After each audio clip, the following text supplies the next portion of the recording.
Hi, I'm Christian Fulgham, kickboxing instructor at Gladiators Academy headquarters. I have my good friends and fighters, CJ Denny, Justice Lamprez, a lot of experience in the amateur fighting circuit for us, right? So they'll be holding pads for us to kind of demonstrate today. We're gonna go over 3 punches first, right? Straights, hooks, and uppercuts.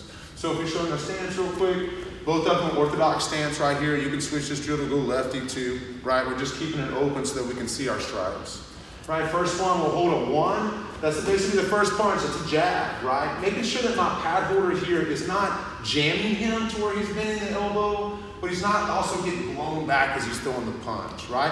Good little firm little push. He's gonna kind of cup his hand, and you'll see that with the pad kind of blocks it, but there's a little gap between the forearm and the pad.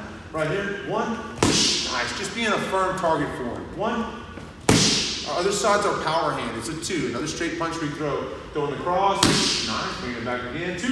Nice. So he has a good, even little backstop for him. Our next punch that we're kind of going over is a 3, right? Or a back hook or a lead hook. When we hold our hook, I kind of want to keep my hook here and kind of match it with him. Or I can hold it to this point, right? I kind of like holding it to this one a little better. But as he throws the 3, I don't want to smash him. I'm just going to kind of give him a little bit of firm backstop. 3. Driving through, nice, good hook. 3, nice. And we'll hold the backside hook as well, right? Other hand, nice. Throw it again, good. Always holding a good little backstop for him, right? A little pad back to him. The last ones that we'll call 4s and 5s for us, right? We talk about 4s and 5s, a 5 being a lead uppercut, a 4 being a back uppercut.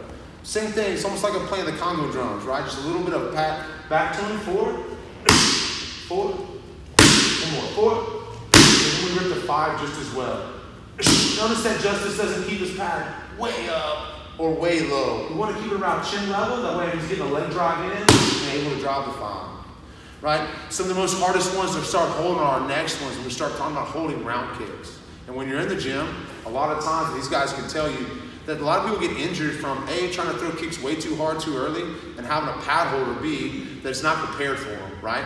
So when we start talking about kicks, we'll put you on this side. If he's holding a right power kick, there you are, he's just gonna rotate. Notice that Justice will make a stance looking to you. I'm not focused on his elbows staying together.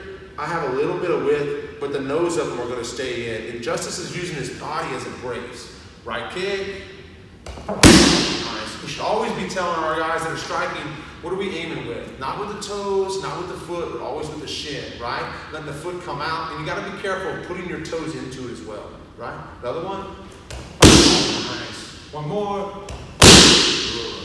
We'll switch it to the other side, and he's just gonna make his switch kick, right? See how Justice is in the stance, looking that way, and he'll switch and go left leg. Nice, shin hitting every time. 1 more.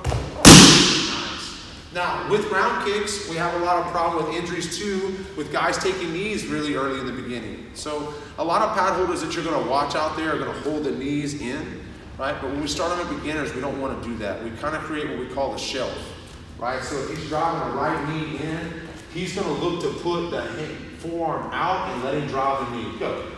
Nice. He's creating a kind of a little base to himself. The reason why we start this way is because when people first start striking, they're not very accurate, right? So we want to make sure that we're not putting them next to our body and getting a chance to get hit in the ribs. So create that shelf, right power knee, nice. And we can use it as a switch too, and use the lead knee. Create the shelf to the other side, driving with the knee. 1 more, nice. 1 more, that wasn't good.